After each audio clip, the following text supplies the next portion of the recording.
yang Anda tuju tidak dapat dihubungi. Cobalah beberapa saat lagi. The number that you are calling is not available at the moment. Please try again later. Udah gue hubungi berkali-kali, tetep gak diangkat. Gue bilang juga apa kan, orang kayak dia tuh gak usah diajak.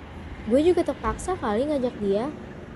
Jangan gitulah, dia juga kan masih teman kita. Masa gak kita ajak?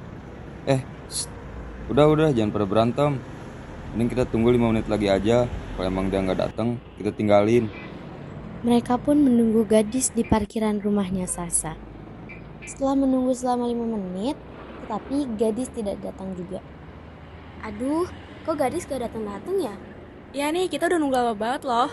Duh, mending kita tinggal aja lah itu anak, daripada kita nunggu lama. Udah, yuk kita siap-siap buat pergi. Bantuin ayah angkatin barang ke mobil dong, beret nih. Lalu, ketika sedang sibuk mengangkat-ngangkat barang ke mobil, tiba-tiba Apip melihat dari arah gerbang rumah Sasa ada gadis yang sedari tadi mereka tunggu akhirnya datang. Sontak Apip pun memberitahu kepada teman-temannya. Lah, itu si gadis. Ah, apaan sih tuh orang gak jelas banget. Dari tadi kita nungguin, kagak ada. Sekarang kita udah mau pergi, dia baru datang. Sorry ya, gue telat.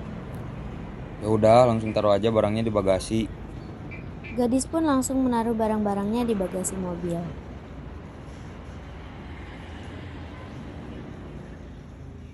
Lalu ketika di tengah perjalanan, Lulu dan Sasa ingin pergi ke toilet. Akhirnya mereka pun berhenti di rest area terdekat. Ke rest area dulu ya, aku pengen ke toilet. Iya nih, gue juga kebelet. Ya udah, ini gue berhenti di rest area depan ya. Iya, cepet deh. Ketika berhenti di rest area, Lulu dan Sasa langsung bergegas pergi ke toilet. Dan ketika mereka di toilet, mereka merasakan hal-hal aneh yang tidak hanya dirasakan oleh Sasa saja. Ayo lo cepet, gue udah gak tahan nih. Iya, ayo bentar. Lulu dan Sasa bergegas ke toilet. Ketika Sasa sedang melihat ke kaca, dia melihat ada gadis yang sedang berjalan ke arah bilik toilet. Setelah menunggu lama, akhirnya Lulu keluar dari toilet. Buset dah, lama banget lo. Ayo deh langsung ke mobil, yang lain pasti udah pada nunggu. Setelah itu, Lulu dan Sasa bergegas pergi ke mobil. Tetapi, tiba-tiba Sasa terdiam di depan pintu mobil yang belum terbuka. Tiba-tiba Sasa teringat bahwa ada gadis yang sedang di toilet. Ayo.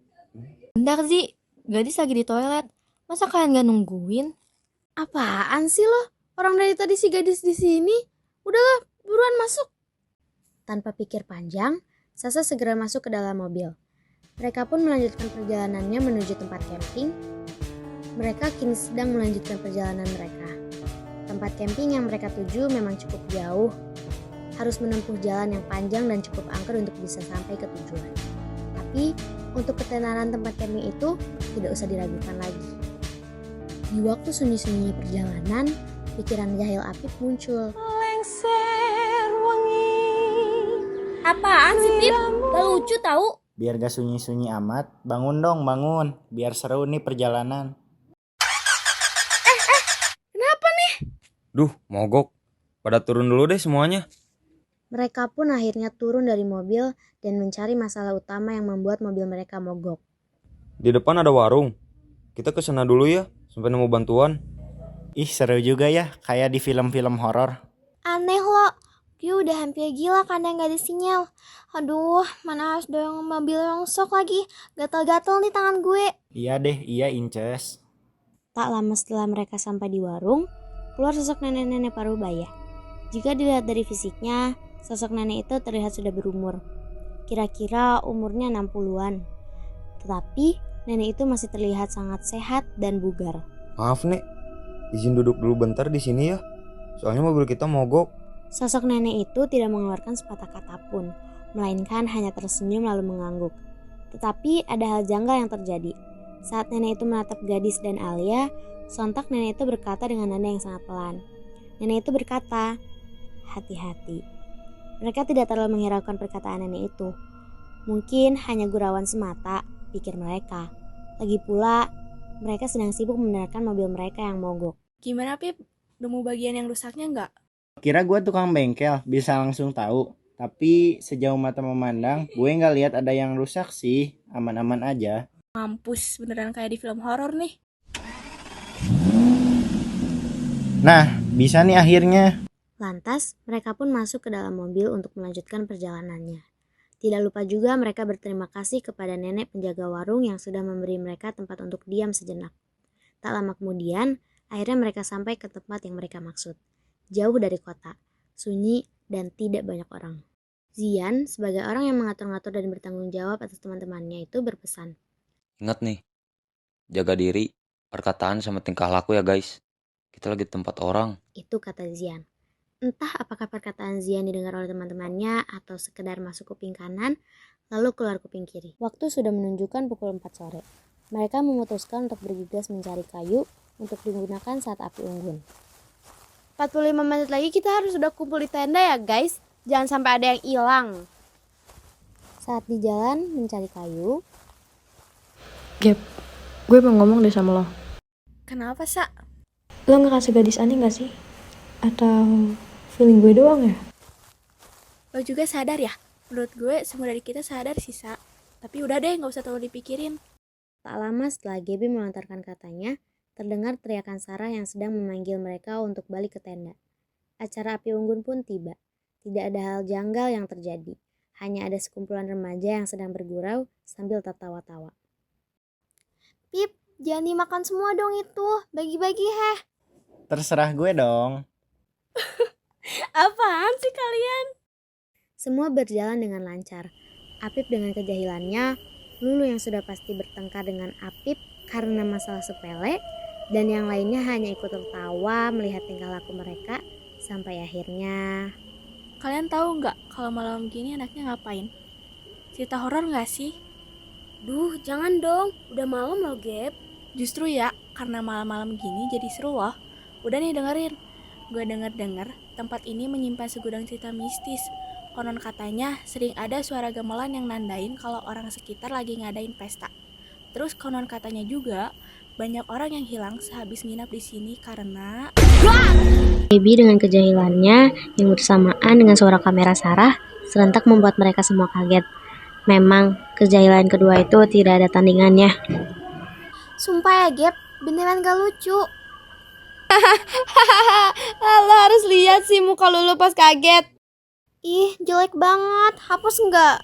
Di tengah gurauan mereka, tiba-tiba Alia dan gadis izin masuk ke tenda untuk beristirahat duluan. Alia yang beralasan bahwa ia tidak enak badan dan gadis yang entah mengapa.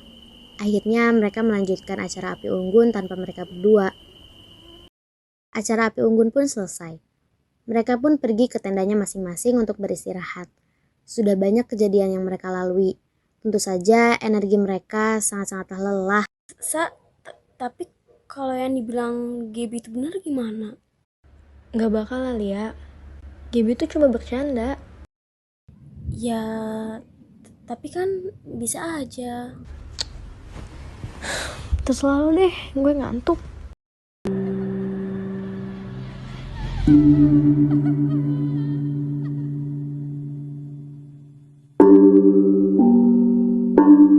Sa, bangun Sa.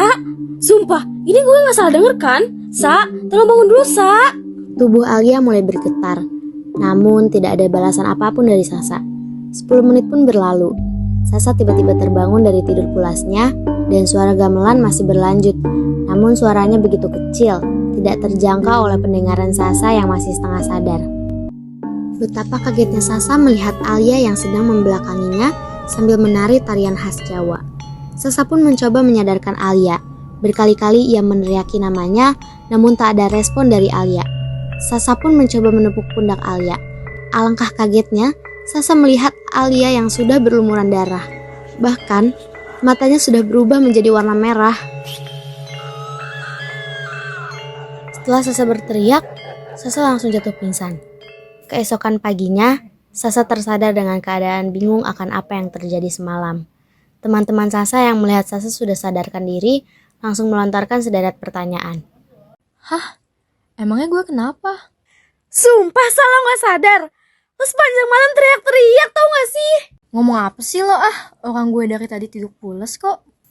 Gaby yang mulai menyadari bahwa sudah ada yang tidak beres dan Sasa tidak akan ingat dengan apa yang terjadi semalam pun langsung mengalihkan topik pembicaraan. Guys, kita cari sunrise yuk. Masa iya udah di sini tapi nggak lihat sunrise? Mereka pun langsung berjalan untuk mencari pemandangan yang sudah mereka nanti-nanti dari semalam. Mereka dibagi menjadi 4 kelompok.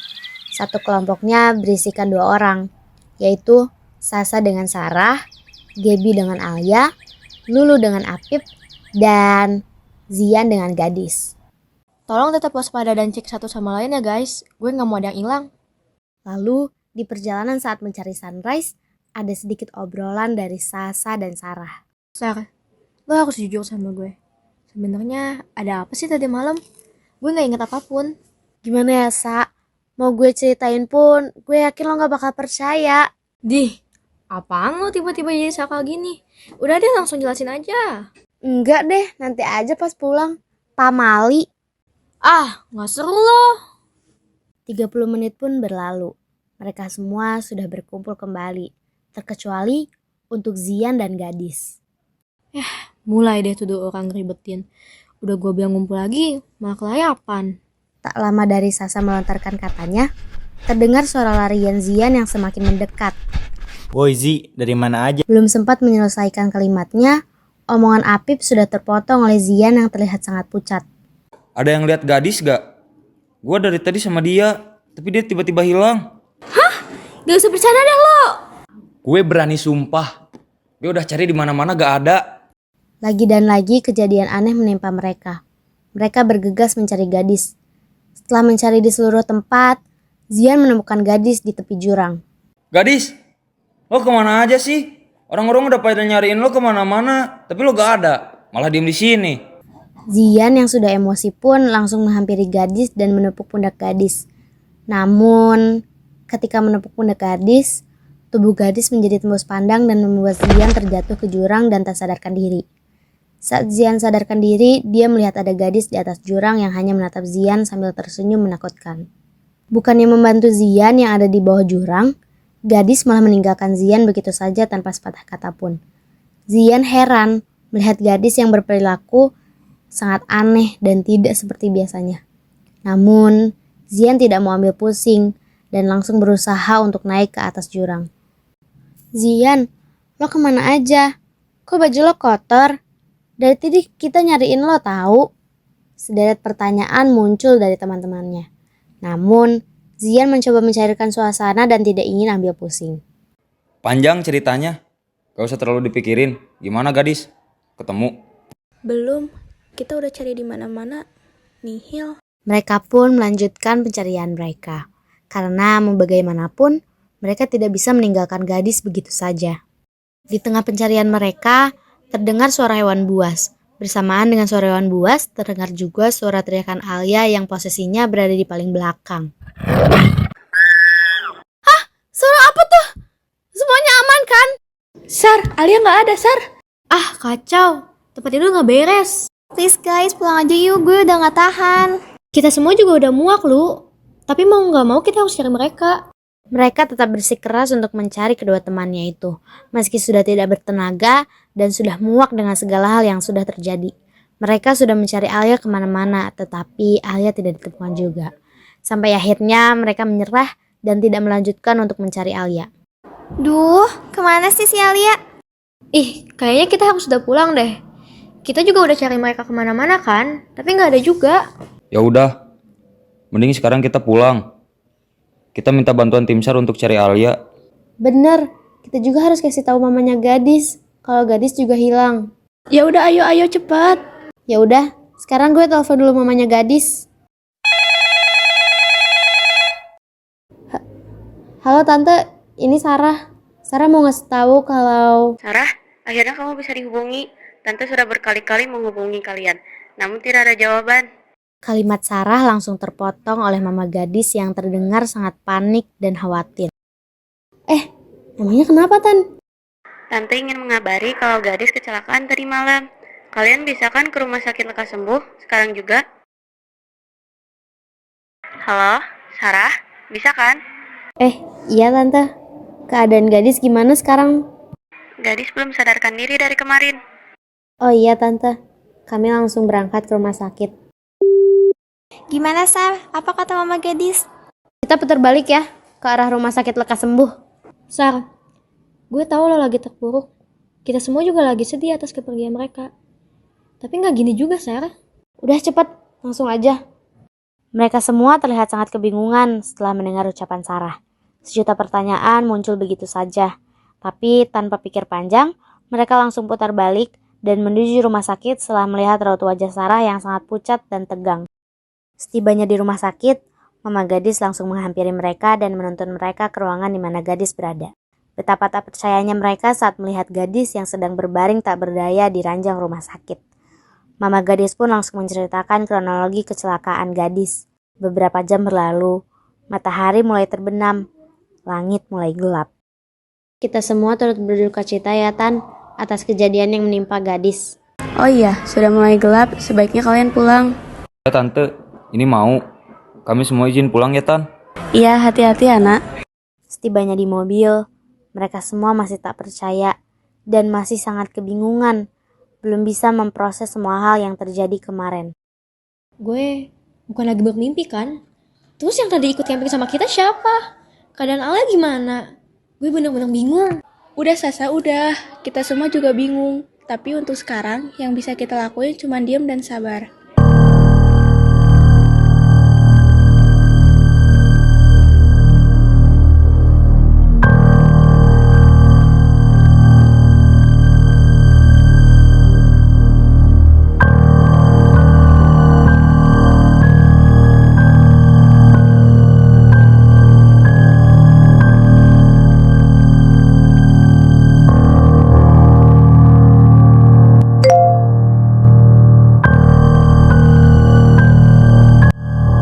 Sudah 5 tahun berlalu.